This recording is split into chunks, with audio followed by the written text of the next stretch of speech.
ഞാൻ ജനിച്ചത് കോട്ടയം നഗരത്തിൽ തന്നെയാണ്. കോട്ടയം നഗരത്തിൻ്റെ ഒരു ഹൃദയഭാഗം എന്ന് പറയുന്ന ആ യൂണിയൻ ക്ലബിൻ്റെ തൊട്ടടുത്താണ് എൻ്റെ അമ്മയുടെ അച്ഛൻ്റെ വീട്. കാരൂർ എന്നാണ് വീട്ടുപേര്. എൻ്റെ ജീവിതത്തിൽ വഴിത്തിരിവുകൾ ഉണ്ടാക്കിയ സ്ഥലവും അതുതന്നെയാണെന്ന് പറയാം. കാര്യം ഓർമ്മ വയ്ക്കുന്ന നാൾ മുതലേ കാണുന്ന പുസ്തകങ്ങളാണ്. അമ്മയുടെ പിതാവ് കാരൂർ നീലകണ്ഠപിള്ള സാഹിത്യകാരൻ മാത്രമല്ല, ഒരു സഹകാരിയും കൂടിയായിരുന്നു. അദ്ദേഹത്തിന് SPCSൻ്റെ സെക്രട്ടറി എന്ന നിലയ്ക്ക് കനത്ത ജോലിഭാരം ഉണ്ടായിരുന്നു. അതിൻ്റെ കൂടെ തന്നെയായിരുന്നു എഴുത്തെന്ന് പറഞ്ഞാൽ ഒരു ജീവനോപാധിയും കൂടിയാണല്ലോ അന്നത്തെ കാലത്ത്. എഴുത്തിൽ കൂടിയാണ് ജീവിക്കുന്നത്. ധാരാളം പുസ്തകങ്ങൾ. ഇപ്പോൾ വീട്ടിലിങ്ങനെ ലൈബ്രറികൾ എന്ന് പറഞ്ഞാൽ മിക്കവാറും എല്ലാ പുസ്തകം അന്ന് പലർക്കും SPCS കോംപ്ലിമെൻ്ററി കൊടുക്കുമായിരുന്നു. അപ്പം SPCSന്ന് കോംപ്ലിമെൻ്ററി പുസ്തകങ്ങൾ വരുന്ന ധാരാളം 3, 4, 5, 6 അലമാരികൾക്കകത്ത് നിറച്ച് പുസ്തകങ്ങളാണ്. അപ്പോൾ ഓരോ പുസ്തകങ്ങൾ വരുമ്പോഴും അതിൻ്റെ ഒരു കോപ്പി കിട്ടുമ്പോൾ അത് സൂക്ഷിച്ച് വൃത്തിയായിട്ട് ഒരു വലിയ മുറി തന്നെ പുസ്തകങ്ങളുടെ ഒരു ശേഖരമാണ്. പുസ്തകങ്ങളോട് ഒരു അഫിനിറ്റി, ഒരു അഡിക്ഷനും എനിക്ക് കൊച്ചിലെ തന്നെ എൻ്റെ വീട്ടിലുള്ള മറ്റ് കുട്ടികളൊക്കെ കൂടി എനിക്കുണ്ടായിരുന്നു എനിക്ക് തോന്നുന്നത്. 8ാം ക്ലാസ്സിൽ പഠിക്കുമ്പോൾ തന്നെ ഞാൻ ഈ കോട്ടയം പബ്ലിക് ലൈബ്രറിയിലെ ലൈഫ് മെമ്പറായിട്ട് ഞാനവിടെ ഒരു ലൈഫ് മെമ്പറായിട്ട് അന്ന് ഏറ്റവും യങ്ങസ്റ്റ് ലൈഫ് മെമ്പർ ഞാനാണെന്ന് എനിക്ക് തോന്നുന്നു. ഈ അതിൻ്റെ അകത്തൊക്കെ ഒരു ഇതുണ്ട്. ലൈഫ് മെമ്പറായി ആകാനും ശരിക്കും നമ്മുടെ ആ വിജ്ഞാനദാഹം മാത്രമല്ല, ഈ ചെറുപ്രായത്തിൽ ഒരു 6ലും 7ലും 8ലും ഒക്കെ പഠിക്കുമ്പോൾ നമ്മുടെ നഗരമുള്ള കോട്ടയം നഗരത്തിൻ്റെ ഒരു പ്രത്യേകത എന്ന് പറയുന്നത് it's just like A village. എല്ലാവർക്കും അങ്ങോട്ടും ഇങ്ങോട്ടും അറിയാം. പിന്നെ അവിടെ നമുക്കൊരു അരക്ഷിതത്വ ബോധമില്ല. അവിടെ എവിടെ സഞ്ചരിക്കാം. ഇങ്ങനെയൊക്കെ ഉള്ളൊരു പ്രത്യേകതയുള്ളൊരു ചെറിയൊരു നഗരമല്ലേ കോട്ടയം. അപ്പോൾ ഇതിനകത്ത് നമ്മളിപ്പോൾ അവിടെ പബ്ലിക് ലൈബ്രറിയുടെ അതിൻ്റെ ഒരു ഭാഗമായിട്ട് റീഡിംഗ് റൂം ഉണ്ട് കോട്ടയം ടൗണിൻ്റെ നടുക്ക്. അത് 6-7 നില 3-4 നിലയുണ്ടെന്ന് തോന്നുന്നു. എന്നാലും നമ്മളിങ്ങനെ ആ പടികൾ ഇങ്ങനെ കയറി ഏറ്റവും മുകളിലുണ്ട് റീഡിംഗ് റൂം. ആ റീഡിംഗ് റൂമിൽ 2 ഭാഗമുണ്ട്. ഒന്ന് സാധാരണ ഈ മെമ്പേഴ്സിനല്ലാത്ത ആർക്കും വേണമെങ്കിൽ അവിടെ വലിയ മാസികകൾ, കുറേ പത്രങ്ങളൊക്കെ കാണും, വലിയ ബഹളമായിരിക്കും. ഇപ്പുറത്തൊരു സെക്ലൂഡഡ് ആയിട്ട് വളരെ എക്സ്ക്ലൂസീവ് ഒരു സ്ഥലമുണ്ട്. ഈ മെമ്പേഴ്സ് മറ്റേ 2-3 ടൈപ്പ് മെമ്പേഴ്സിന് മാത്രമുള്ള ഒരു സ്ഥലമുണ്ട്. ഈ സബ്സ്ക്രൈബർ അങ്ങനെ ഏതാണ്ട് പറഞ്ഞാൽ അതിനൊന്നുമില്ല. ഈ ലൈഫ് മെമ്പേഴ്സ് പിന്നെ അതിൻ്റെ തൊട്ട് താഴെയുള്ളവർക്കൊക്കെ അവർക്ക് പോയി വായിക്കാവുന്നൊരു സ്ഥലമുണ്ട്. ഞാനവിടെ പോകുമായിരുന്നു. അന്നെനിക്ക് മെമ്പർഷിപ്പൊന്നുമില്ല. മെമ്പർഷിപ്പ് ഇല്ലെന്ന് പറഞ്ഞാൽ അതിൻ്റെ ഒരു അവസ്ഥ എന്ന് പറഞ്ഞാൽ ഞാനവിടെ പോയി വായിക്കുന്നത് എൻ്റെ അപ്പൂപ്പൻ എന്ന് പറഞ്ഞാൽ ഈ കാരൂരിൻ്റെ കാർഡുണ്ട്, ലൈഫ് മെമ്പർ കാർഡുണ്ട്. അത് പോക്കറ്റിട്ടുകൊണ്ടാണ് ഞാൻ. പക്ഷേ എല്ലാവർക്കും അറിയാം ഞാൻ കാരൂർ നീലകണ്ഠപിള്ള അല്ലെന്ന് എല്ലാവർക്കും അറിയാം. ആരും ശ്രദ്ധിക്കുന്നില്ല. ഞാനിങ്ങനെ വളരെ അഹങ്കാരത്തോടുകൂടി അതിനകത്ത് ഈ കാർഡെല്ലാം വെച്ച് അതിനകത്ത് വായിക്കുന്നു. കാലുമേക്കാൽ വെച്ച് പോയി ഇങ്ങനെ മസാല വായിക്കുന്നു. അന്ന് ഈ പറഞ്ഞ ബ്ലിറ്റ്സ്, കാരവൻ, അതുപോലെ തന്നെ പല മാഗസിൻസ് അവിടെ ഉണ്ട്. ഇന്ത്യ ടുഡേ, അതുപോലെ Illustrated weekly, mirror, Bhavans journal എന്നൊക്കെ പറഞ്ഞ് ഒത്തിരി മാസികകൾ നമ്മളതൊക്കെ എടുത്ത് വായിക്കും. Times Hindu, times India. അപ്പോൾ ഒരു ദിവസം അവിടെ ഒരു പുതിയതായിട്ട് വന്നൊരു പയ്യൻ അതിൻ്റെ ഇതൊക്കെ നോക്കുന്നയാൾ എൻ്റെ അടുത്ത് വന്ന് ഈ കാർഡ് മേടിച്ചിട്ട് പറഞ്ഞു, ഇത് നിങ്ങളുടെ കാർഡാണോ എന്ന് ചോദിച്ചു. ഞാൻ പറഞ്ഞല്ല, കാർഡ് ഹോൾഡറിന് ഇവിടെ വന്നിരിക്കാൻ പറ്റുള്ളൂ എന്ന് പറഞ്ഞു. അപ്പോൾ ഞാൻ 7ാം ക്ലാസ്സിൽ കണ്ട് പഠിക്കുക. 7ാം ക്ലാസ്സിൽ 8ൽ ഈ 7ാം ക്ലാസ് എന്ന് പറഞ്ഞാൽ അവിടെ വരാനുള്ള സാഹചര്യം എന്ന് പറഞ്ഞാൽ ടൗണിൽ തൊട്ട് ഒരു 3/4 കിലോമീറ്റർ മതി വീട്ടിൽ നിന്ന് എനിക്കിവിടെ വരാൻ. അപ്പോൾ നമ്മൾ വീട്ടിൽ നിന്ന് ഇങ്ങനെ സ്വന്തം ഒരു പറമ്പിലൊക്കെ പോകുന്ന അത്രയും ദൂരമേ ഉള്ളൂ. അന്ന് ഇത്രയും വണ്ടികളൊന്നുമില്ല. നമ്മളിവിടെ നിന്ന് കയറി വന്നു. അത് പറഞ്ഞ് ശരി ഇന്നോട്ട് വായിച്ചു, നാളെ തൊട്ട് ഇവിടെ വന്നിരുന്ന് വായിക്കാൻ പാടും. ഇനി ഭയങ്കരമായിട്ടൊരു മാനസികമായിട്ട് വലിയൊരു മുറിവേറ്റ പോലെ ഒരു യഥാർത്ഥം എൻ്റെ ഭാഗത്തല്ല തെറ്റ്. ഞാൻ ആ കാർഡ് കൊണ്ട് അവിടെ പോകാൻ പാടില്ല എന്നുള്ളതൊക്കെ സത്യത്തിന്. പക്ഷേ നമുക്കൊരു വലിയ അമർഷവും നീരസവും ദേഷ്യവും ആരാണ്ടോടൊക്കെ ദേഷ്യമൊക്കെ വന്ന് എനിക്ക് ഈ ഒരു ലൈഫ് മെമ്പർ ആകണം. സത്യം പറഞ്ഞാൽ വലിയൊരു അത്യാഗ്രഹം അന്നത്തെ ഒരു കുട്ടിയുടെ. ഞാനിത് എൻ്റെ അച്ഛനോട് പറഞ്ഞു, ഇങ്ങനെ സംഭവം ഉണ്ടായി. പുള്ളി സാധാരണഗതിയെ വലിയൊരു പിശുക്കനാണ്. പുള്ളി ഒന്നിനും പൈസ തരാത്തതാണ്. പുള്ളി പറഞ്ഞു, ഞാനൊരു കാര്യം ചെയ്യാം, ഇത് അന്നത്തെ സമയത്ത് കണ്ട് 600 രൂപ എങ്ങാണ്ടാണ് ചാർജ്. 600 രൂപയ്ക്കുള്ള ലൈഫ് മെമ്പർഷിപ്പ് എനിക്ക് എടുത്തു തന്നാൽ വേറെ ഒത്തിരി കുറേ മീനിയൽ ജോബുകൾ എന്നെക്കൊണ്ട് ചെയ്യിക്കാനായിട്ട് ഉദ്ദേശിക്കുകയും കൂടെ ഉണ്ട് എൻ്റെ കൂട്ടത്തിൽ. ഞാനതെല്ലാം ചെയ്യാൻ തയ്യാറാകുകയും പിടിക്കുകയൊക്കെ ചെയ്തുകൊണ്ട് ശരിക്കും എനിക്കൊരു കാർഡ് എടുത്ത് തന്നു. അങ്ങനെ ഏറ്റവും യങ്ങസ്റ്റ് മെമ്പറായി ലൈബ്രറി. അപ്പം നമ്മുടെ വിജ്ഞാനദാഹം കൊണ്ടുള്ള ഒരു പ്രതികാര മനോഭാവം കൊണ്ടായിരിക്കും ചിലപ്പോൾ അങ്ങനെ വന്നതെന്ന് തോന്നുന്നു. അങ്ങനെ പല പുസ്തകങ്ങൾ പതുക്കെ പതുക്കെ അന്ന് തൊട്ടേ ഈ വായിക്കുന്നൊരു ശീലം തുടങ്ങി. അതിനോടനുബന്ധിച്ച് തന്നെ ഈ പുസ്തകത്തിൻ്റെ ഓട് തന്നെ ഈ റേഡിയോയോടുള്ള താല്പര്യം. റേഡിയോ ഇങ്ങനെ ഓരോ സ്റ്റേഷൻ തിരിച്ച് നമ്മുടെ വോയിസ് ഓഫ് അമേരിക്കയിലെ പാറ്റ് ഗീറ്റ്സ് എന്ന് പറഞ്ഞൊരു ലേഡി, ഒരു അനൗൺസർ ഇങ്ങനെ സംസാരിക്കുന്നത്. ആരാണ് ഈ പാറ്റ് ഗീറ്റ്സ്? ഈ എഴുതുന്നത് ബ്രേക്ക്ഫാസ്റ്റ് ഷോ എന്ന് പറയുന്നു. അപ്പോൾ ആ റേഡിയോയുടെ പിന്നെ നമ്മൾ റേഡിയോയിൽ കാണുന്ന പല പല രാജ്യങ്ങളുടെ പേര്, സ്ഥലങ്ങളുടെ പേര്, വിജയവാഡ, അമൃത്സർ, മറ്റേ ജാംനഗർ എന്നൊക്കെ റേഡിയോ, പണ്ട് ഫിലിപ്സ് റേഡിയോയൊക്കെ മുകളിൽ ഇങ്ങനെ കുറേ സ്ഥലങ്ങൾ എഴുതി വെക്കും. നമുക്കറിയാമല്ലോ അത് കിട്ടുമല്ലോ എന്ന്. പക്ഷേ അവിടെ ഉണ്ട്, ജാംനഗറുണ്ട്, ജമ്മു ഉണ്ട്, ഇങ്ങനെ ഭിലായി എന്ന് എഴുതി വെച്ചിട്ടുണ്ട്, അഹമ്മദാബാദ് എന്ന് എഴുതി വെച്ചിട്ടുണ്ട്. അപ്പോൾ നമ്മൾ അങ്ങനെ റേഡിയോയുടെ വലിയൊരു ഇൻഫാക്ച്വേഷൻ ഉള്ള ഒരു സമയമാണ്. അപ്പോൾ അതും ജീവിതത്തിൽ വലിയൊരു ഭാഗമാണ്. കാര്യം റേഡിയോ അതിൻ്റെ പുസ്തകങ്ങൾ എനിക്ക് വളരെ കൊച്ചിലോട്ട് വളരെ ഇഷ്ടമായിരുന്നു. റേഡിയോയിൽ കൂടെ കിട്ടിയെന്ന് പറഞ്ഞാൽ വിവിധ് ഭാരത് നമ്മൾ ആദ്യം കേൾക്കുന്നു, മെഹഫിൽ പ്രോഗ്രാം കേൾക്കുന്നു, റേഡിയോയിൽ കൂടെയാണ് ഉറുദു പഠിക്കുന്നത്. റേഡിയോ കൂടെ എനിക്ക് ഉറുദു നല്ലപോലെ സംസാരിക്കും. ഉറുദു പഠിച്ചത് തന്നെ റേഡിയോയുടെ സംസർഗം കൊണ്ടാണെന്ന് എനിക്ക് തോന്നുന്നത്. കാര്യം ഈ കൊച്ചിലെ തൊട്ട് ഈ മെഹഫിൽ തുടങ്ങിയ പ്രോഗ്രാമുകൾ, അത് കവികൾ, അവർ ആലപിക്കുന്നവർ, എൽട്ടൺ ജോണിൻ്റെ പാട്ട് ആദ്യം തന്നെ ബ്രേക്ക്ഫാസ്റ്റ് ഷോയിൽ കൂടെ കേൾക്കുന്നത്, നീൽ ഡയമണ്ട് എന്ന് പറഞ്ഞ് നമ്മൾ കേൾക്കുന്നത് ഈ ബ്രേക്ക്ഫാസ്റ്റ് ഷോയിൽ കൂടെയാണ് കേൾക്കുന്നത്. അതുപോലെ ബീറ്റിൽസിനെ ഇപ്പോൾ അവരാരാന്നറിയാനും ഒക്കെയുള്ള സാധനങ്ങൾ നമുക്ക് തോന്നാനും പഠിക്കാനും, അതുകഴിഞ്ഞ് പിന്നെ ഒരു കുറച്ച് കഴിയുമ്പോഴത്തെ ഒരു ഒബ്സഷനായിട്ട് മാറുന്നു എന്ന് എനിക്ക് തോന്നി. കാര്യം ഇത് കഴിഞ്ഞ് ഈ ഉറുദു നമുക്ക് ആവശ്യമില്ലാത്ത ചിന്തകൾ ഇങ്ങനെ വരും. ഇവരെങ്ങനെ ജീവിക്കുന്നു, ഇവർ സിനിമയിൽ പാട്ടെഴുതി കഴിഞ്ഞില്ലെങ്കിൽ പിന്നെ അവർക്കെങ്ങനെ അവരുടെ ജീവനോപാധി എന്താണ്, അവർക്ക് സ്റ്റഡി ആയിട്ടൊരു ഇൻകം ഉണ്ടോ, അവരെന്താ മിക്കവാറും ചെറുപ്പത്തിൽ മരിക്കുന്നത്. ഇതൊക്കെ എനിക്കൊരു ആശങ്ക ഉണ്ടാക്കിയത്. കാര്യം പല കവികളും പല ഇങ്ങനെ സിനിമാ രംഗത്ത് പ്രവർത്തിക്കുന്ന പലരും വളരെ ദി ഓൾ ഡൈഡ് യങ്.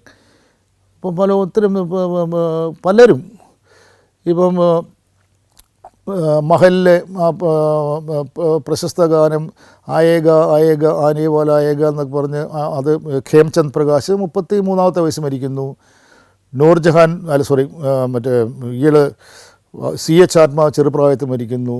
അതുപോലെ തന്നെ രാജ മെഹദി അലി ഖാൻ ചെറുപ്രായത്തിൽ മരിക്കുന്നു. ശൈലേന്ദ്ര ചെറുപ്രായത്തിൽ മരിക്കുന്നു. ഇവരെല്ലാം ചെറുപ്രായത്തിൽ നമ്മൾ ലോകത്തോട് വിട പറയുമെന്നുള്ളൊരു അത്ഭുതകരമായിട്ട് എനിക്കത് തോന്നിയിട്ടുണ്ട്. ചില സ്ട്രെസ്സോ എല്ലാം കൊണ്ടായിരിക്കും. ഇങ്ങനത്തെ അവരെപ്പറ്റി കൂടുതൽ അറിയാനും അതുപോലെ തന്നെ ഇവരുടെ ജീവിതം എങ്ങനെയാണ്, ഇവരെങ്ങനെ ജീവനോപാധി ഇതുകൊണ്ടാണ് അവർ കഴിയുന്നത്, ഇതൊന്നും അനാവശ്യമായി നമ്മൾ പാട്ട് കേട്ട് ആസ്വദിച്ച് മടക്കി വെക്കുകയല്ലേ. ഇങ്ങനെ കാര്യങ്ങളെപ്പറ്റി ഇങ്ങനെ ചിന്തിച്ച് ഇങ്ങനെ അത് വേറൊരു ലോകത്തേക്ക് നമ്മളിങ്ങനെ കൊണ്ടുപോകുന്ന രീതിയിൽ ഇവരെങ്ങനെ ആ ഒരു കാലങ്ങളായിരുന്നു അതൊക്കെ. അത് കഴിഞ്ഞ് നമ്മുടെ സ്കൂൾ പഠനം ഞാൻ അടുത്ത് എൻ്റെ സ്കൂളിൽ ഒരു സാധാരണ സ്കൂളിലാണ് ഞാൻ പഠിച്ചത്. സാധാരണ സ്കൂളെന്ന് പറഞ്ഞാൽ ആ സ്കൂളിൽ പഠിച്ചതിൻ്റെ ഒരു ഗുണവും ദോഷവും ഉണ്ട്. കാര്യം അതൊരു ഗവൺമെൻറ് സ്കൂൾ പോലത്തെ ഒരു NSSൻ്റെ സ്കൂളാണ്. കാര്യം അവിടെ പഠിക്കുന്ന ഒരു 90% പേരും ഓട്ടോറിക്ഷ ഡ്രൈവർമാരും ബസ് ഡ്രൈവേഴ്സും അതുപോലെ തന്നെ സാധാരണ കൂലി പണി ചെയ്യുന്നവരും പ്ലംബേഴ്സും ഇങ്ങനെയൊക്കെ ആയിട്ടുള്ളവരാണ്. പക്ഷേ സ്നേഹമുള്ളവരാണ് അവർ. ഏതായാലും ഞാൻ SSLCക്ക് അന്ന് എനിക്ക് തോന്നുന്നു ഇന്നത്തെ പോലല്ല, അന്ന് നല്ല മാർക്കൊക്കെ ഉണ്ടായിരുന്നു എനിക്ക്. SSLCക്ക് അന്ന് 412 മാർക്കാണ് ഔട്ട് ഓഫ് 600. നല്ല മാർക്കാണ് അന്ന് എനിക്ക് തോന്നുന്നു. അന്ന് കുറച്ച് ഫസ്റ്റ് ക്ലാസ്സൊക്കെ ഉള്ള സമയത്താണ്. അപ്പോൾ അങ്ങനെ മാർക്കൊക്കെ അവിടെ നിന്ന് കിട്ടി. CMS കോളേജ് സാധാരണ ഇന്ന് നമ്മൾ പോകുന്നുമല്ല. CMS കോളേജിൻ്റെ ഇതെല്ലാം ഒരു പ്രത്യേകത എന്ന് പറഞ്ഞാൽ 411 മാർക്കിൻ്റെ ഒരു ചെറിയൊരു അഹങ്കാരമുണ്ട്. ഇന്ന് 411 മാർക്കെന്നൊരു ഒന്നുമല്ലല്ലോ. അന്ന് ഞാനവിടെ നേരത്തെ ഞാൻ തന്നെയാണ് തീരുമാനിക്കുന്നത് ഫസ്റ്റ് ഗ്രൂപ്പിന് ചേരണം. നേരെ പോകുന്നു. അപ്പോൾ എൻ്റെ അമ്മ ഒരു സ്കൂൾ അധ്യാപികയുണ്ട്. അമ്മയാണ്. എൻ്റെ അച്ഛൻ്റെ ഉദ്യോഗസ്ഥരാണ്. അവർക്ക് രണ്ടുപേർക്കും എപ്പോഴും ജോലികളൊക്കെ ഉള്ളതുകൊണ്ട് ആയിരിക്കാം ഞാൻ തന്നെത്താൻ അങ്ങ് പോകാൻ തീരുമാനിച്ചു. കോളേജിൽ അഡ്മിഷൻ ഞാനവിടെ പോകുന്നു. അന്ന് അവർക്ക് ആർക്കും വലിയ പ്രത്യേകതയായിട്ടൊന്നും തോന്നുന്നില്ല കേട്ടോ. ഞാനവിടെ പോയി മാർക്കൊക്കെ കാണിച്ചു. ഫസ്റ്റ് ഗ്രൂപ്പ് നമ്മളെല്ലാം എഴുതി കൊടുത്തു. ഫസ്റ്റ് ഗ്രൂപ്പിൽ ചേരുന്നു. ഇന്നാണ് പിള്ളേർ ചിന്തിക്കാൻ പോലും 4 പേരൊക്കെ ആയിട്ടല്ലേ പോകുന്നു. സ്കൂളിൽ പോകുന്നു, അവിടെ പോകുന്നു, ഉച്ചയ്ക്ക് പാല് കൊടുക്കുന്നു, അതുപോലെ തന്നെ അവനെ ഇത് ചെയ്യുന്നു, അവർക്ക് അവനെ തലതോർത്തി കൊടുക്കുന്നു, അല്ലെങ്കിൽ ഹോർലിക്സ് കൊടുക്കുന്നു. ഇങ്ങനെ ഭയങ്കര പാമ്പേഡ് ഒരു ആംബിയൻസിലല്ലേ ഇന്ന് ചെല്ലുന്നത്. അന്നൊന്നുമില്ല. നമ്മൾ തന്നെ അത് ചെല്ലുന്നു. നമ്മൾ തന്നെ ഫസ്റ്റ് ഗ്രൂപ്പ് എന്ന് പറഞ്ഞാൽ ഡിസൈഡ് ചെയ്യുന്നു. അവിടെ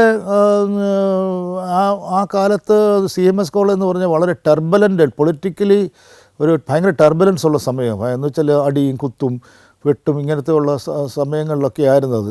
അന്ന് സ്റ്റുഡൻറ്റ് പൊളിറ്റിക്സ് കുറച്ചും കൂടെ തീക്ഷ്ണമായ ഒരു പൊളിറ്റിക്സ് ഉള്ള സമയം. അപ്പോൾ ഇങ്ങനെ വന്നു കഴിഞ്ഞ ആ സമയത്ത് അവിടെ സംഭവബഹുലമല്ലാത്ത കാര്യങ്ങളാണെങ്കിലും ഈ നമ്മൾ സൈക്കഡലിക് റലം എന്നൊക്കെ പറഞ്ഞാൽ ചില സംഘടനകളൊക്കെ ഉണ്ട്, സൈക്കഡലിക് റലം എൻ്റെ പേര്. അപ്പം നമ്മൾ അങ്ങനത്തെ നമ്മൾ വളരെ ഇങ്ങനെ എന്താ പറയേണ്ട ഒരു വളരെ ഒരു കമ്മ്യൂണിസ്റ്റ് ചിന്താഗതികളൊന്നും ഇല്ലാത്തവന് ഒരു വിലയില്ല, അവനൊരു ഗ്ലാമർ ഇല്ല എന്നൊക്കെ ഒരു ധാരണയുള്ള സമയം അത്. എല്ലാവരും ഇങ്ങനെ അതുപോലെ തന്നെ ഫിലിം ഫെസ്റ്റിവൽ നടത്തുന്നു, അതുപോലെ നമ്മൾ ഫിലിം ക്ലബ്ബുകൾ വരുത്തുന്നു, പലരെയും നമ്മൾ വിളിച്ച് അവരെ വരുത്തി ഇൻവൈറ്റ് ചെയ്ത് പറയുന്നു. അപ്പോൾ എല്ലാവരും ഇതിൻ്റെ അകത്ത് എല്ലാവരും ഒരു കമ്മ്യൂണിസത്തിൻ്റെ ഒരു ഫ്ലേവറുണ്ട്. കാര്യം എന്ന് വെച്ചാൽ അവർ മാത്രമാണല്ലോ ബുദ്ധിജീവി എന്നുള്ളതെന്ന് വെപ്പ്. അപ്പോൾ അന്നത്തെ കാലത്തിൻ്റെ കൂടെയൊക്കെ പല കാര്യങ്ങളൊക്കെ നമ്മളും പങ്കെടുക്കുകയൊക്കെ ചെയ്ത് ഇങ്ങനെ പല ആക്ടിവിറ്റിയൊക്കെ ഉണ്ടെങ്കിലും വലിയ കുഴപ്പമില്ലാത്ത മാർക്കോടുകൂടി പ്രീ ഡിഗ്രി പാസ്സായി. ഞാൻ തന്നെ തീരുമാനിക്കും അവിടെ തന്നെ ബികോമിന് ചേരണം. ബികോം എന്ന് പറഞ്ഞാൽ അന്ന് ചുമ്മാ വേറെ അന്ന് എല്ലാവർക്കും നമ്മുടെ മാർക്കൊക്കെ ഉണ്ടെങ്കിൽ വേണമെങ്കിൽ എഞ്ചിനീയറിങ്ങിനൊക്കെ പോകാം ഈസി ആയിട്ട്, പല സ്ഥലങ്ങളിലൊക്കെ ഒത്തിരി സ്ഥലങ്ങളൊക്കെ ഉണ്ട്. പക്ഷേ ബികോമിനാണെന്ന് വലിയ ക്രേസ് ബികോം എന്ന് പറഞ്ഞാൽ ഞാനങ്ങ് തീരുമാനം ബികോമിന് ചേരാമെന്ന് വെച്ച് ബികോമിന് ചേരുന്നു. ഞാൻ ഒരിക്കലും പ്രതീക്ഷിക്കാത്തൊരു ട്വിസ്റ്റ് ആൻഡ് ടേൺ എൻ്റെ ജീവിതത്തിലുണ്ടായി അവിടെ വെച്ച്. ഞാൻ ഈ ഫൈനൽ ഇയർ പഠിച്ചുകൊണ്ടിരുന്ന സമയത്ത് ഈ ബികോമിനെ സംബന്ധിച്ച് ഞാനൊരു കേസിൽ പ്രതിയാകേണ്ടി വന്നു. അത് ഒരാളെ മർദ്ദിച്ചു, അയാളെ ഒരു പോസ്റ്റ് ഓഫീസിൽ വെച്ച് മർദ്ദിച്ചു എന്നൊക്കെ പറഞ്ഞൊരു വലിയ കേസ്. അതിൻ്റെ അകത്ത് അതൊരു പൊളിറ്റിക്കൽ കേസാണ്. യഥാർത്ഥത്തിൽ ഞാൻ അതിൻ്റെ ഇൻവോൾവ് അല്ല ശരിക്കും പറഞ്ഞാൽ. പക്ഷേ ചില പ്രത്യേക സാധനങ്ങൾ ഇൻവോൾവ്മെൻറ്റ് നമ്മൾ തലയിൽ വെച്ച് തരിക നമുക്കത് മനസ്സിലായിട്ടേ ഇല്ല സംഭവം. ഈ കേസിൻ്റെ പ്രശ്നം എന്താണെന്നോ ഇതെങ്ങനെയാണെന്ന്, നമ്മളിതിൽ നിന്ന് രക്ഷപ്പെട്ടില്ല നമ്മുടെ ജീവിതം തന്നെ ഒരു കറുത്ത അധ്യായമായിട്ട് മാറുമെന്നൊന്നും ഒരു ധാരണയില്ല. പരീക്ഷയൊക്കെ മനസ്സിൽ നല്ല മാർക്ക് കിട്ടി. ഞാൻ എറണാകുളം ലോ കോളേജിൽ പോയി അഡ്മിഷൻ. അന്ന് എറണാകുളം ലോ കോളേജ് നല്ല ബുദ്ധിമുട്ടാണ് അഡ്മിഷൻ കിട്ടാനായിട്ട്. എല്ലാവരും പോയി ട്രിവാൻഡ്രം ലോ അക്കാഡമിയിലൊന്നും പഠിക്കുന്ന പോലല്ല, അവിടെ പോയി അഡ്മിഷൻ കിട്ടാൻ പാടാണ്. അപ്പോൾ എറണാകുളം ലോ കോളേജിൽ അഡ്മിഷൻ കിട്ടി വളരെ സുഖമായിട്ടൊക്കെ പോച്ചു. അപ്പോഴാണ് ഇടുത്തി പോലെ ഈ കേസ്, അന്നത്തെ കേസ്, അതിൻ്റെ സമൻസ്, ഇതിങ്ങനത്തെ പ്രശ്നങ്ങളൊക്കെ വന്നു കഴിഞ്ഞ് ചിലപ്പോൾ ഈ കേസ് ശിക്ഷിക്കുമെന്നുള്ള അവസ്ഥയിലൊക്കെ വരുന്ന രീതി. കാര്യം സെൻട്രൽ ഗവൺമെൻറ്റിൻ്റെ കേസുമൊക്കെ ആയതുകൊണ്ട് സെൻട്രൽ ഗവൺമെൻറ് പോസ്റ്റ് ഓഫീസ് തല്ലി പൊളിച്ചു എന്നൊക്കെ പറഞ്ഞുകൊണ്ട് CMS കോളേജ് വെച്ചൊരു വിദ്യാർത്ഥിയെ കുറച്ച് പേര് ചേർന്ന് തല്ലുന്നു. ആ വിദ്യാർത്ഥി ഓടി ഇതിൻ്റെ അകത്ത് അത് കോളേജിൻ്റെ അകത്ത് തന്നെ ഒരു പോസ്റ്റ് ഓഫീസുണ്ട്. ആ പോസ്റ്റ് ഓഫീസിൻ്റെ അത് ഓടിച്ച് ചെല്ലുന്നു. ആ പോസ്റ്റ് ഓഫീസ് വെച്ച് ഇയാളെ വീണ്ടും മർദ്ദി പോസ്റ്റ് ഓഫീസിൽ ഇരിക്കുന്ന ചില സാധനങ്ങൾ നശിപ്പിക്കപ്പെട്ടു എന്നാണ് അത് പറയുന്നത്. അപ്പോൾ അത് പോസ്റ്റ് ഓഫീസിനെ സംബന്ധിച്ച് സെൻട്രൽ ഗവൺമെൻറ് ആക്റ്റൊക്കെ പ്രകാരമുള്ള കേസുകൾ വരുമ്പം അല്ലെങ്കിൽ അത്ര വലിയ ഗുരുതരമല്ല. ഈ പോസ്റ്റ് ഓഫീസിന് സാധനം നശിപ്പിച്ചു എന്നുള്ളതാണ് അതിൻ്റെ ഏറ്റവും പ്രധാനപ്പെട്ട ഒരു സംഭവം. അപ്പോൾ അതിൻ്റെ തീക്ഷ്ണത അന്ന് ആർക്കും അറിയുമ്പോൾ അന്നത്തെ സമയത്ത് ഇതെല്ലാം ഉള്ളു പ്രോപ്പർ ഗൈഡൻസോ നമ്മുടെ ഇതുപോലത്തെ ഒരു പേരൻറ്റിങ് ഒന്നും അന്ന് ആർക്കും ഇല്ല. ഇത് നമ്മൾ സ്വമേധയെല്ലാം ചെയ്യുന്നത്. നമ്മൾ ആരെങ്കിലും പറഞ്ഞു നമ്മൾ ജാമ്യം എടുക്കുന്നു ഒക്കെ പറഞ്ഞ് കുഴപ്പമൊന്നുമില്ലെന്ന് പറഞ്ഞു. പിന്നീട് കുറച്ച് ഞാൻ ലോ കോളേജിലൊക്കെ ചെന്ന് കഴിയുമ്പോൾ ഇത് കുഴപ്പം പിടിച്ച സംഭവം എന്ന് മനസ്സിലാവുന്നു. ഇത് അങ്ങനെ വരുമ്പോൾ നമ്മുടെ ടോട്ടൽ എന്താ പറയേണ്ടത്, നമ്മളൊരു ഈ അക്യൂസ്ഡ് അല്ലാത്തൊരാളും തമ്മിലുള്ള വ്യത്യാസം ഞാൻ അന്നാ മനസ്സിലാക്കി. ശരിക്കും പോലീസ് വന്നപ്പോഴൊന്നുമല്ല, നമ്മൾ മറ്റുള്ളവരെയൊക്കെ നമുക്ക് അസൂയോട് നോക്കേണ്ട ഒരു അവസ്ഥ വരും. ഒരു കുറ്റാരോപിതനും സാധാരണ മനുഷ്യനും അവൻ എത്ര സ്വതന്ത്രമായിട്ട് ജീവിക്കുന്നു, അവൻ എന്ത് സ്വാതന്ത്ര്യമുണ്ട്, അല്ലെങ്കിൽ അവൻ എത്ര മനസ്സുഖമുണ്ട്, എനിക്കിതൊന്നും ഇല്ലല്ലോ എന്നുള്ള ഭയങ്കര വല്ലാത്തൊരു ടർബുലൻറ്റ് ഫീൽ നമുക്കുണ്ടാകും. കാര്യം എന്ന് വെച്ചാൽ ഞാൻ ഈ മെയിൻ സ്ട്രീമിൽ ഒരു അംഗമല്ല എന്ന് പോലും നമുക്ക് തോന്നുന്നുണ്ടാവും. നമ്മുടെ എല്ലാം ഡിസ്ട്രാക്റ്റഡ് ആവും, നമ്മുടെ എല്ലാ ചിന്താഗതികളും. ഫോർച്ചുനേറ്റ്ലി എന്തോ ചില കാര്യങ്ങൾ കൊണ്ട്, പ്രത്യേക ചില സാഹചര്യങ്ങൾ കൊണ്ട് ഈ കേസ് ഗവൺമെൻറ് ഒരു ലീനിയൻ്റ് ആയിട്ടൊരു ആറ്റിറ്റ്യൂഡാണ് സെൻട്രൽ ഗവൺമെൻറ് എടുക്കുകയും എന്ത് പറഞ്ഞാലും ഈ കേസ് അക്യൂട്ടലായി പറഞ്ഞ 10 പ്രതി. അതിനകത്ത് ചില വലിയ ഉദ്യോഗസ്ഥന്മാരൊക്കെ എൻ്റെ കൂടെ പ്രതിയായിട്ടുള്ളവർ രക്ഷപ്പെട്ടവർ. Germany, Poland, Bosnia and Herzegovina, Kyrgyzstan. Sancharam volume number 19 full HD-യിലുള്ള ഈ അപൂർവ ദൃശ്യയാത്രാ വിവരണ ശേഖരം സ്വന്തമാക്കാൻ സഞ്ചാരം എന്ന് SMS ചെയ്യൂ. ഫോൺ 9995444222. എറണാകുളം ലോ കോളേജിലെ ഒരു അനുഭവം എന്ന് പറഞ്ഞാൽ വ്യത്യസ്ത തലങ്ങളിലുള്ള ആൾക്കാരല്ലേ വരുന്നത്. ഇപ്പം എൻ്റെ ക്ലാസ്സിന് ഉദാഹരണം ചെയ്യാൻ പറയാം. എൻ്റെ ക്ലാസ്സിൽ പഠിച്ച 7 പേര് ഹൈക്കോടതി ജഡ്ജിമാരായി. എൻ്റെ അപ്പുറത്തും ഇപ്പുറത്തിരുന്ന് പഠിച്ച 7 പേര് ഹൈക്കോടതി ജഡ്ജസ് ആയിരുന്നു. അതിന് പത്രത്തിൽ വലിയ വാർത്തയൊക്കെ ഒന്ന് വന്നിരുന്നു. അവർ 1-2 പേരെ വെച്ച് എല്ലാവരും മിടുക്കന്മാരായിട്ട് ഹൈക്കോടതി ജഡ്ജസായി.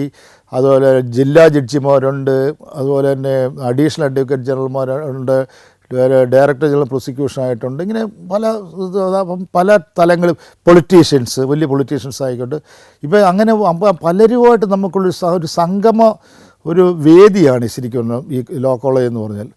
അത് വെളിയിൽ നിന്ന് കാണുമ്പം വളരെയധികം ഭയങ്കര ലോ കോളേജിലെ ഹോസ്റ്റൽ അങ്ങനെയാണ്, അവിടുത്തെ പ്രശ്നങ്ങൾ എങ്ങനെയാണ്, അവിടെ റാഗ് ചെയ്യുന്നത് ഇങ്ങനെയാണെന്നൊക്കെ പറയുമെങ്കിലും നമ്മുടെ ഒരു സാഹോദര്യമുണ്ട് എല്ലാത്തിലും. ഫൈനൽ ഇയർ ലോ കോളേജിൽ ഫൈനൽ ഇയർ പഠിക്കുന്ന സമയത്താണ് ഈ ടെസ്റ്റ്, നമ്മുടെ ഈ സബ് ഇൻസ്പെക്ടർ ടെസ്റ്റ് എഴുതാനുള്ളൊരു കാര്യം തന്നെ ഒരു ഹോപ്പ് നഷ്ടപ്പോലെ. ഇതൊരു പരീക്ഷ എഴുതി എങ്ങനെയാണ് നമ്മുടെ ഭാവിയിൽ കേസുള്ളതെന്നുള്ള എങ്ങനെ മുമ്പോട്ട് പോകും എന്നൊന്നും അറിയില്ല. ഈ കേസ് ഈ പരീക്ഷ ഇതുപോലെ നമ്മൾ ഈ കേസ് അതിന് ഏറ്റവും ഭയങ്കര രസം എന്ന് പറഞ്ഞാൽ അന്നത്തെ കാലത്ത് ഈ കേസിൽ പ്രതിയായിട്ടോ ഈ കേസ് ഇങ്ങനത്തെ ഒരു ഇൻവോൾവ് ആയിട്ടുള്ളവർ എൻ്റെ വീട്ടിലാർക്കും അറിയാമല്ലോ. അന്നത്തെ ഈ കമ്മ്യൂണിക്കേഷൻ ഒന്നുമില്ല. അന്ന് എൻ്റെ ചേട്ടൻ അവിടെ ഇല്ല. അന്ന് ചേട്ടൻ്റെ ഫിലിം ഇൻസ്റ്റിറ്റ്യൂട്ടിൽ പഠിക്കുകയാണ്. എൻ്റെ ചേട്ടൻ അന്നൊരു സിനിമാറ്റോഗ്രാഫറും അതുപോലെ സംവിധായകനുമായൊക്കെ വേണു, ഞങ്ങൾ 1 വയസ്സിൻ്റെ വ്യത്യാസമുള്ളൂ. അപ്പോൾ അത് അവിടെ പൂനെയിൽ ഫിലിം ഇൻസ്റ്റിറ്റ്യൂട്ടിൽ പഠിക്കുകയാണ്. അപ്പോൾ നമുക്ക് വേറെ വെളിയായിട്ട് എൻ്റെ വീട്ടുകാർക്ക് ഒരു ലിങ്കും ഇല്ല. അല്ലെങ്കിൽ എൻ്റെ ചേട്ടൻ വീട്ടിൽ വന്ന് പറഞ്ഞാൽ ഇങ്ങനെ കേസിലെ കാര്യങ്ങൾ അതൊന്നും അറിയുന്നില്ല. അവർ ഈ കാര്യമേ അറിയുന്നില്ല. എൻ്റെ അമ്മ സ്കൂളിൽ അഡ്മിഷൻസായിട്ടിരിക്കുന്നു, വളരെ അന്തസ്സായിട്ട് പഠിപ്പിത് ചെയ്യുന്നു. മകനിങ്ങനെ കേസ് പ്രതിയാണെന്ന് പറഞ്ഞാൽ ചിലപ്പോൾ ഹൃദയം പൊട്ടി മരിച്ചെന്ന് അറിയാൻ മേല സംഭവം. എൻ്റെ അച്ഛനൊന്നും അറിയാൻ മേല. കാര്യം എന്ന് വെച്ചാൽ നമ്മൾ അന്നത്തെ ഒരു പാറ്റേൺ അങ്ങനെയാണ്. നമ്മൾ സ്വമേധയല്ല ചെയ്യുന്നത്. വക്കീലിനെ സ്വമേധ ചെയ്യുന്നു, കാശ് കൊടുക്കാത്ത വക്കീൽ നമ്മൾ സ്വമേധ ഹയർ ചെയ്യുന്നു. ആ വക്കീൽ ഞങ്ങളുടെ വക്കീലാണ് പിന്നെ അഡ്വക്കേറ്റ് ജനറലായിട്ട് മാറിയ ഗോപാലകൃഷ്ണക്കുറുപ്പാണെന്ന് വാദിയ ഞങ്ങളുടെ വക്കീലായിരുന്നു. അത് കാശൊന്നും കൊടുക്കാതെയാണ് അദ്ദേഹം വാദിക്കുന്നത്. അങ്ങനെ വക്കീൽ വാദിക്കുന്നു. ഇങ്ങനത്തെ ഒരു പ്രശ്നങ്ങളൊക്കെയാണ് നടന്നുകൊണ്ടിരിക്കുന്നത്. അപ്പം നമ്മുടെ മനസ്സിലെപ്പോഴും തീയാണ് എങ്ങനെയാണ് ഫൈനൽ ഔട്ട്കം എങ്ങനെയാണ് ഇതിൻ്റെയൊക്കെ വരുന്നതെന്നൊക്കെ ഉള്ളത്. അങ്ങനെ ഇരിക്കുമ്പോഴാണ് അപ്പോൾ ഇങ്ങനത്തെ ഒരു അവസ്ഥയിൽ നമുക്ക് എന്തെങ്കിലും ഭാവിയിൽ നമുക്കൊരു ജോലി അത്യാവശ്യമാണെന്ന് തോന്നി. എനിക്കങ്ങനെ ഒരു പോലീസിനോടൊന്നും ഒരു അഭിനിവേശം ഉള്ള ഒരാളല്ല ഞാൻ. എൻ്റെ വീട്ടിൽ ആരും പോലീസ് ഉദ്യോഗസ്ഥന്മാരാരും ഇല്ല. എനിക്ക് എന്തെങ്കിലും ഈ പറഞ്ഞ പോലെ വേറെ പല കാര്യങ്ങളും എനിക്ക് ശരിക്കും പറഞ്ഞാൽ ജേർണലിസത്തിനോട് നല്ല താല്പര്യമുണ്ടായിരുന്നു. പക്ഷെ നമ്മുടെ താല്പര്യങ്ങളെല്ലാം തമസ്കരിച്ച് പോയി. പല കാര്യങ്ങളും നമുക്ക് കിട്ടുന്ന ഒരു കാര്യം ചെയ്ത് പോകുക എന്നുള്ള അവസ്ഥയിലാണ് ഞാൻ ഈ പരീക്ഷ എഴുതുന്നതും പരീക്ഷയെ പാസ്സാകുന്നതും. ഈ പരീക്ഷ പാസ്സാകുന്നത് തന്നെ വളരെ രസകരമായ സംഭവമാണ്. ഞാൻ അത്ര വലിയ ഇമ്പോർട്ടൻസ് ഒന്നും കൊടുത്തൊന്നുമില്ല. അന്നത്തെ സബ് ഇൻസ്പെക്ടർ പരീക്ഷയ്ക്കൊരു പ്രത്യേകതയുണ്ട്. കാര്യം ആദ്യം ഫിസിക്കൽ എക്സാമിനേഷൻസാണ് നടത്തുന്നത്. അത് നമ്മുടെ ഡിഗ്രി കഴിഞ്ഞ സമയത്ത് നമുക്ക് എലിജിബിളാണ് ഫിസിക്കൽ എക്സാമിനേഷൻ. ആദ്യം ഫിസിക്കൽ എക്സാമിനേഷൻ നടത്തിയിട്ട് അതിൽ നിന്ന് അത് ഫിൽറ്റർ ചെയ്ത് അവർക്ക് മാത്രമേ മറ്റേ മെയിൻ എക്സാമിനേഷൻ എഴുതാൻ പറ്റുള്ളൂ. അപ്പം ഫിസിക്കൽ എക്സാമിനേഷൻ കുറച്ച് പേര് 10 കുറേ പേര് അപ്ലൈ ചെയ്തിട്ട് 400 500 എത്ര പേരാണ് അതിൽ പാസ്സായെന്ന് എനിക്ക് തോന്നുന്നു. അപ്പോൾ 1 സ്റ്റാർ എഫിഷ്യൻസി ടെസ്റ്റ് ഒക്കെയാണെന്നാണ് തോന്നുന്നു. അപ്പോൾ ആ ടെസ്റ്റ് പാസ്സായി ഇരുന്നതിന് ശേഷമാണ് പിന്നെ ഞാൻ ലോ കോളേജിൽ ചേരുന്നു, പഠിക്കുന്നു ഒക്കെ ചെയ്യുന്നത്. അപ്പോൾ അവിടെ ചെയ്ത് ഇതിൻ്റെ റിട്ടൺ എക്സാമിനേഷൻസ് നടക്കുന്നത് ഞാൻ ഫൈനൽ ഇയർ പഠിക്കുന്ന സമയം, ലോ കോളേജ് ഫൈനൽ ഇയർ പഠിക്കുന്ന സമയത്താണ് റിട്ടേൺ എക്സാമിനേഷൻ നടത്തുന്നത്. റിട്ടേൺ എക്സാമിനേഷൻ കഴിഞ്ഞ് റിസൾട്ടൊക്കെ വന്നു കഴിഞ്ഞപ്പോഴത്തേക്കും ആ ഫൈനൽ ഇയറിന് കംപ്ലീറ്റ് ചെയ്തതിന് മുമ്പ് എനിക്ക് അവിടെ പോയി ജോയിൻ ചെയ്യേണ്ടി വന്നു പോലീസ് ട്രെയിനിങ് കോളേജിൽ. ജോയിൻ ചെയ്തിട്ട് വീണ്ടും ഞാൻ SI ആയിട്ട് വന്ന് അവധി എടുത്തിട്ടാണ് ഞാൻ എറണാകുളത്ത് പോർട്ട് രജിസ്ട്രേഷൻ്റെ ഒരു ഓഫീസുണ്ടായിരുന്നു, ഇമിഗ്രേഷൻ ഓഫീസിൽ വന്നിട്ടാണ് ഈ ഫൈനൽ ഇയർ പരീക്ഷ എഴുതി പാസ്സാകുന്നത്. എന്ന് വെച്ചാൽ കുറച്ച് പേപ്പറല്ലേ ഉള്ളൂ, അത് ലാസ്റ്റ് ഇയർ മാത്രമേ ഉള്ളൂ. അപ്പോൾ അങ്ങനെയാണ് സംഭവം. അങ്ങനെയാണ് സബ് ഇൻസ്പെക്ടർ ആകുന്നത്. സബ് ഇൻസ്പെക്ടർ ആകുമെന്ന് പറഞ്ഞാൽ എൻ്റെ ജീവിതത്തിൽ ഏറ്റവും വലിയ ഒരു അംബീഷനൊന്നും അല്ലായിരുന്നു സബ് ഇൻസ്പെക്ടർ ആകുമെന്ന് പറഞ്ഞാൽ. സബ് ഇൻസ്പെക്ടറായി. പക്ഷേ ഒരു സ്വഭാവമുണ്ട് എനിക്ക്, ഏത് ജോലി ചെയ്താലും അതിൻ്റെ അകത്ത് എക്സൽ ചെയ്യണം എന്നുള്ളൊരു ചിന്താഗതി എനിക്ക് ആരും പറഞ്ഞു തരാതെ തന്നെ എനിക്കുണ്ട്. കറക്റ്റ് ഈ സബ് ഇൻസ്പെക്ടർ ആരും വേണ്ടി ജനിച്ചവർ ആയിട്ടുള്ള കുറേ പേരുണ്ട്. അവരുടെ അംബീഷൻ അത് തന്നെയാണ്. അവരെ കാണുമ്പോൾ തന്നെ നമുക്കറിയാം, നമ്മുടെ ഒരു രൂപവും ഭാവവും കാണുമ്പോൾ അറിയാം അവരുടെ ജീവിതം ഇതിനുവേണ്ടി ഒഴിഞ്ഞു വെച്ചവരെ പോലുള്ളവരുണ്ട്. അതങ്ങനെയുള്ളവരുണ്ട്. എന്നെപ്പോലെ എന്തെങ്കിലും ആകട്ടെന്ന് വെച്ച് വന്നവരുണ്ട്. പിന്നെ ഇതിനകത്തൊരു മടിയന്മാരായിട്ട് പിന്നെ ഇടയ്ക്ക് വന്നു കഴിഞ്ഞിട്ട് തിരിച്ച് പോയവരുണ്ട്. ഇങ്ങനെ 3 കാറ്റഗറിയിൽപ്പെട്ടവരുണ്ട്. ഏതായാലും ഞാൻ അന്നൊരു കാര്യം തീരുമാനിച്ചൊരു കാര്യം, ഇതൊന്നും ആരും എനിക്ക് പറഞ്ഞു, ഇത് പുസ്തകങ്ങളിൽ കൂട്ടി കിട്ടിയ കാര്യങ്ങൾ കേട്ടോ. ദുഷ്ടസംസർഗം വരാതെയായിടണം എന്ന് നമുക്ക് പറയാം. Bad association. ശിഷ്ടരായുള്ളവർ തോഴരായിട്ടാണോ, നല്ല ആൾക്കാരെ കൂടെ മാത്രമേ ഫ്രണ്ട്ഷിപ്പ് പാടുള്ളൂ എന്ന് വളരെയധികം നിഷ്കർഷ പാലിച്ചിട്ടുള്ളൂ. അത് നമുക്ക് എല്ലാവർക്കും അറിയാവുന്നൊരു കാര്യമാണ്. നല്ല കാര്യങ്ങൾ പ്രേമം, നല്ല കാര്യങ്ങൾ മാത്രമേ ഇത് ഫുൾ 100% നമുക്ക് ചെയ്യാൻ പറ്റുകയില്ലെങ്കിലും നമ്മുടെ മനസ്സിലൊരു ഇന്നർ ത്രെഡിൽ ഇത് കിടക്കുകയാണെങ്കിൽ അതിൻ്റെ അകത്തൊരു വലിയൊരു നമ്മുടെ കണ്ണുകളിലും നമ്മുടെ പ്രവർത്തനത്തിൽ പലരും നമ്മൾ അടുക്കുകയില്ല. എൻ്റെ കൂടെ കൂടെ നടക്കാനോ ചെങ്ങാത്തം കൂടാനോ എൻ്റെ എത്രയോ നീണ്ട സർവീസിനിടയ്ക്ക് ആരും വന്നിട്ടില്ലെന്ന് എനിക്ക് തോന്നുന്നത്. ഞാൻ ആരുടെ കാറെ കയറി പോവുമോ അല്ലെങ്കിൽ മറ്റേ സായാഹ്നങ്ങളിൽ പിന്നെ ക്ലബ്ബുകളിൽ പോയി പിന്നെ ആർത്തുല്ലസിക്കാനൊന്നും ഞാൻ പോയിട്ടില്ല. എനിക്കിഷ്ടമല്ല എന്നുള്ളതുകൊണ്ട് കാര്യം, ഇഷ്ടമല്ല. ബാഡ് അസോസിയേഷൻസ് എനിക്കിഷ്ടമല്ല. അതുപോലെ എല്ലാവരും വിളിച്ച് വീട്ടിൽ വന്ന് ട്രീറ്റ് ചെയ്യാനോ അവരുടെ കൂടെ പോകാനോ ഒന്നും എനിക്ക് പ്രത്യേകിച്ച് ആ സമയങ്ങളിൽ ഒരു പാട്ട് കേൾക്കാനോ പുസ്തകം വായിക്കാനോ ഒക്കെയാണ് എനിക്ക് അതിൽ കൂടുതൽ താല്പര്യം. അത് എൻ്റെ വീട്ടിൽ വെറുതെ ഇരിക്കാനേ ചിലപ്പോൾ എനിക്ക് അതിൽ കൂടുതൽ താല്പര്യം എന്ന് എനിക്ക് തോന്നുന്നു. എന്തായാലും ആട്ടെ. അപ്പോൾ അങ്ങനെ ഒരു രീതി ഞാൻ അതിൻ്റെ മെയിൻ കോൺട്രിബ്യൂട്ടർ എന്ന് പറഞ്ഞാൽ പുസ്തകങ്ങൾ തന്നെ ആയിരിക്കും. ഇങ്ങനെ നമുക്കൊരു ചിന്താഗതി പറഞ്ഞു. രണ്ടാമത്തെ കാര്യം ശ്രദ്ധിച്ച ഒരു കാര്യം, എൻ്റെ അമ്മ പറഞ്ഞൊരു കാര്യം ഞാൻ ഇപ്പോഴും ഓർക്കുന്നുണ്ട്. അമ്മ ടീച്ചറല്ലേ, ഇതൊരു സാധാരണ ഒരു ജോലി മാത്രമായിട്ട് കണക്കാക്കിയാണ്. ഇപ്പോൾ പല പത്രാസ് കാണിക്കുന്ന പലരും കണ്ടിട്ടുണ്ട്. അന്ന് ഇപ്പോഴത്തെ സബ് ഇൻസ്പെക്ടർ ഇന്നത്തെ സബ് ഇൻസ്പെക്ടർ അല്ല. ഇപ്പം ഞാനിപ്പം കോട്ടയത്ത് ആയിട്ട് ഇന്നും എന്നെ എല്ലാവർക്കും അറിയാം. സർക്കിൾ ഇൻസ്പെക്ടർ ഇന്നയാളെന്ന് പറഞ്ഞറിയാം. ഇന്ന് ഒരു DYSP SP പോലും ആർക്കും അറിയില്ല. കാര്യം കാലങ്ങളിൽ ഒത്തിരി വ്യത്യാസങ്ങൾ ഒത്തിരി മാറി. കുറേ അത് അനിവാര്യമായ മാറ്റങ്ങളായിരിക്കും. അപ്പോൾ ഭയങ്കരമായിട്ട് അന്നൊരു സബ് ഇൻസ്പെക്ടർ എന്ന് പറഞ്ഞ സമൂഹത്തിന് ഭയങ്കര വിലയുണ്ട്. അയാൾക്ക് കുറേ ശക്തികളുണ്ട്, കുറേ കാര്യങ്ങളൊക്കെ ചെയ്യാൻ സാധിക്കും. പൊളിറ്റിക്കലി അയാൾ വളരെ വെൽ കണക്റ്റഡ് ആയിരിക്കും. പല വളരെ വലിയ ഉയർന്ന ഉദ്യോഗസ്ഥന്മാരുമായിട്ട് ചങ്ങാത്തം പുലർന്ന പല രാഷ്ട്രീയ നേതാക്കളുടെയും അന്നത്തെ കാലത്തെ അവരുടെ സുഹൃത്തുക്കൾ സബ് ഇൻസ്പെക്ടർമാരാണ്. അപ്പോൾ അങ്ങനെ ഒരു വ്യത്യാസമുള്ള കാലഘട്ടത്തിലത്തെ കാര്യമാണ് എൻ്റെ അമ്മ പറഞ്ഞത്. നമ്മളൊരു ജോലിയായിട്ട് വെക്കുക, ഒരു ശമ്പളം കിട്ടുന്ന ജോലി, അതിൻ്റെ അപ്പുറം ഒന്നും ചെയ്യാൻ പോകണ്ട. അത് ഞാൻ മനസ്സിലായി, ശരിയാണ്, ഇതൊരു ഗവൺമെൻറ് ജോലിയല്ലേ ഉള്ളൂ. സിനിമയെ കാണുന്ന പോലെ ഷർട്ട് ഊരിയിട്ട് ബെൽറ്റ് കൊണ്ട് അടിക്കുന്ന പോലീസ് ഉദ്യോഗസ്ഥരൊക്കെ സിനിമ അപ്രപാളികളിലല്ലേ കാണാൻ പറ്റുള്ളൂ.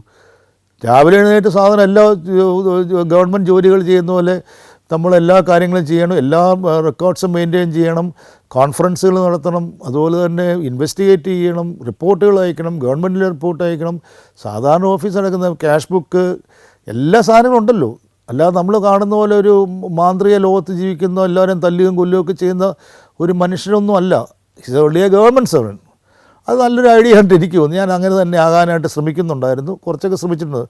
പിന്നെ എൻ്റെ അച്ഛൻ പറഞ്ഞൊരു കാര്യം, അതിനേക്കാളും 2 കാര്യങ്ങൾ ഇവർ പറഞ്ഞിട്ടുണ്ട്. എൻ്റെ അച്ഛൻ പറഞ്ഞൊരു കാര്യം എന്ന് പറഞ്ഞാൽ, കൈ കൊണ്ട് ഇങ്ങനെ കൊടുക്കണം, ഇങ്ങനെ കൈ നീട്ടരുതെന്ന് പറഞ്ഞു. കൈ ഇങ്ങനെ നീട്ടരുത്, ഇങ്ങനെ കൊടുക്കണം. നിനക്ക് കൊടുക്കാൻ പറ്റുമോയെന്ന് എനിക്ക് തോന്നുന്നില്ല, കൈ കാശൊന്നുമില്ല, കൊടുക്കാം. എന്നാലും കൊടുക്കാൻ ശ്രമിച്ചു. പക്ഷേ ഇങ്ങനെ ദയവ് ചെയ്ത് ചെയ്യരുത്. അത് എനിക്ക് ഭയങ്കരമായിട്ട് ഒരു ഫീൽ ചെയ്തൊരു കാര്യം. അത് ഞാനും വിചാരിച്ചു, ഒരുത്തൻ്റെ കൈ നീട്ടുക എന്ന് പറഞ്ഞാൽ നമ്മുടെ ഏറ്റവും ഗതികെട്ട അവസ്ഥയില്ല. ഒരാളുടെ മുമ്പിൽ ചെന്ന് കൈ നീട്ടുന്നതാണ് കറപ്ഷൻ. ബ്രൈബ് എന്ന് പറഞ്ഞാൽ കൈ നീട്ടി മേടിക്കുന്നില്ലേ. അവൻ്റെ സാധനം മേടിച്ച് അവൻ നമ്മുടെ വീട്ടിൽ കയറി കാലും വെച്ചിരിക്കുന്നു, അവൻ നമ്മളെ ഡിക്റ്റേറ്റ് ചെയ്യുന്നു, അവൻ നമ്മുടെ അപവാദങ്ങൾ ലോകം മുഴുവൻ പറയുന്നു, അവൻ കാശ് മേടിച്ച കാര്യം പറഞ്ഞു. എൻ്റെ പറ്റി ഒരുത്തനും പറയാൻ പറ്റുകയെന്ന് എൻ്റെ കൃത്യമായിട്ട് എനിക്കറിയാം. ഒരുത്തനും അങ്ങനെ ഒരു വാദമായിട്ട് വരാൻ പറ്റി ഞാൻ ചെയ്തിട്ടില്ല. എനിക്ക് എന്നെ കൊണ്ട് ചെയ്യാൻ പറ്റില്ലത്. കാര്യം എന്ന് വെച്ചാൽ എന്ത് വന്നാൽ ചെയ്യല്ല എന്നുള്ള. അതുകൊണ്ട് ചിലർ പറയും അങ്ങനെ ജീവിക്കാൻ പറ്റുന്ന ഒരു പ്രശ്നമില്ല. ഒരു മേലുദ്യോഗസ്ഥരും ഈ കാരണം കൊണ്ട് എന്നെ ഉപദ്രവിക്കാനൊന്നും വന്നിട്ടില്ല. അവരുടെ കയ്യിൽ നല്ല സഹകരണം എനിക്കുണ്ടായിട്ടുമുണ്ട് താനും. അതുപോലെ തന്നെ ആവശ്യമില്ലാത്ത കാര്യങ്ങൾ ഇടപെടാതിരിക്കുക, എൻ്റേതായ ഒരു ഐഡൻറ്റിറ്റി ഉണ്ടാക്കുക, ഇതൊക്കെ ഞാൻ സ്വയമായി ക്രിയേറ്റ് ചെയ്ത കാര്യങ്ങളാണ്. അതുകൊണ്ട് എനിക്ക് പോലീസ് കിട്ടാവുന്ന എല്ലാ ബഹുമതികളും കിട്ടിയിട്ടുണ്ട്. പോലീസ് മെഡലാണെങ്കിൽ എനിക്ക് meritorious service, distinguished service, government badge of order, അതുപോലെ ഇഷ്ടംപോലെ എല്ലാ കാര്യം കിട്ടാവുന്നതിൻ്റെ എല്ലാം. ഇതേ അപ്പുറം ഒന്നും കിട്ടാനില്ല. എൻ്റെ അമ്മ ബി സരസ്വതി അവർ ഒരു ഹൈസ്കൂൾ ഹെഡ്മിസ്ട്രസ് ആയിരുന്നു. അത് വളരെ കാലം ഹൈസ്കൂൾ ഹെഡ്മിസ്ട്രസ് ആയിട്ട് ഇരുന്നിട്ടുണ്ട്. അതുപോലെ തന്നെ ഈ യഹോവ സാക്ഷികൾക്കെതിരായിട്ട് NSS സ്കൂളിൽ കുറച്ച് പേര് എഴുന്നേറ്റ് നിന്നില്ല, ദേശീയ ഗാനത്തെ അവർ ബഹുമാനിച്ചില്ലെന്നൊക്കെ പറഞ്ഞ കേസ് അങ്ങ് സുപ്രീം കോടതി വരെ ഫൈറ്റ് ചെയ്യാനൊക്കെ ഉള്ള ഒരു കരുത്ത് ആർജിച്ച ഒരു വനിതയായിട്ടാണ് എൻ്റെ മാതാവിന് എനിക്ക് തോന്നിയിരിക്കുന്നത്. അത് അവിടം വരെ പോയി, അന്നത്തെ കാലം സുപ്രീം കോടതി വരെ പോയി. അത് മുഴുവൻ വിജയിച്ചൊന്നും ഇല്ലെങ്കിലും അവിടം വരെയൊക്കെ പോയി ഫൈറ്റ് ചെയ്യാനുള്ള ഒരു കർമ്മധീരത കാണിച്ചിട്ടുണ്ടായിരുന്നു. പിന്നീട് എൻ്റെ അച്ഛനാണെങ്കിൽ എം ഇ നാരായണക്കുറുപ്പെന്ന് പറയും, അദ്ദേഹം പഞ്ചായത്ത് ഡിപ്പാർട്ട്മെൻറ്റിലെ അഡീഷണൽ ഡയറക്ടറായിരുന്നു. പിന്നെ എൻ്റെ ജ്യേഷ്ഠൻ വേണു സിനിമാ സംവിധായകനും സിനിമോട്ടോഗ്രാഫറും ഒക്കെയാണ്. അങ്ങനെ ഒരു ചെറിയ കുടുംബം. പിന്നെ എൻ്റെ വൈഫ് എൻ്റെ പേര് അപർണ എന്നാണ്. പിന്നെ എൻ്റെ മോളുടെ പേര് ഇന്ദുലേഖ എന്നാണ് എൻ്റെ മോളുടെ പേര്. ഭർത്താവ് മോളുടെ ഹസ്ബൻഡ് വിനീത്, അവർ രണ്ടുപേരും കാലിഫോർണിയയിലാണ് ഇപ്പം. അപ്പം അങ്ങനെ ഒരു സാധാരണ രീതിയിലുള്ള ഒരു ജീവിതം നയിക്കുന്നൊരു വ്യക്തിയാണ് ഞാൻ. എനിക്കങ്ങനെ വലിയ ആർഭാടമായിട്ട് ജീവിക്കണമെന്നും താല്പര്യമുള്ള ഒരാളൊന്നുമല്ല. സിമ്പിൾ ലക്ഷറീസിൽ എപ്പോഴും ഞാൻ താല്പര്യം കാണിക്കാറുണ്ട്. അതുകൊണ്ട് ചെറിയ ചെറിയ സുഖങ്ങൾ, ചിലരോടുള്ള നമ്മുടെ സംസാരം, സംവാദം, അതുപോലെ തന്നെ രാവിലെ നമ്മൾ ആകാശത്തേക്ക് നോക്കിയിരിക്കാനുള്ള സുഖം, പക്ഷികളെ കാണാനുള്ള സുഖം, അല്ലെ പാട്ട് കേൾക്കാനുള്ള ഇഷ്ടം, അതുപോലെ നല്ല പുസ്തകങ്ങൾ വായിക്കാനുള്ള ഇഷ്ടം, അതുപോലെ നല്ല പ്രോഗ്രാമുകൾ ടി വിയിൽ കാണാനായിട്ട്. ഈ സഫാരിയിലൊക്കെ പലവരൊക്കെ ഞാനിപ്പോൾ അത് പറയാതിരിക്കാൻ പറ്റുകയില്ല. എൻ്റെ ഒരു വളരെയധികം എന്നെ ആകർഷിച്ചിട്ടുള്ള ഒത്തിരി പ്രോഗ്രാംസ് ഉണ്ട്. ഞാനിത് അത്ഭുതപ്പെട്ടു വിട്ടത് എങ്ങനെ ഇതൊക്കെ ഇതിൻ്റെ അകത്ത് ഇത്രയും ഉൾക്കൊള്ളിക്കുമെന്നുള്ളത്, ഇത്രയും കാര്യങ്ങൾ. അപ്പോൾ ഞാനൊരു അഡിക്റ്റാണ് സഫാരി ചാനലിന്. അതും അങ്ങനെ പല പല കാര്യങ്ങൾ, നല്ല കാര്യങ്ങൾ ഇഷ്ടപ്പെടുന്ന ഒരു സാധാരണ മനുഷ്യരായിട്ട് എനിക്ക് തോന്നിയിട്ടുള്ളൂ. ഞാൻ കുറേ കഥകൾ പറഞ്ഞു, ചരിത്രങ്ങൾ പറഞ്ഞു.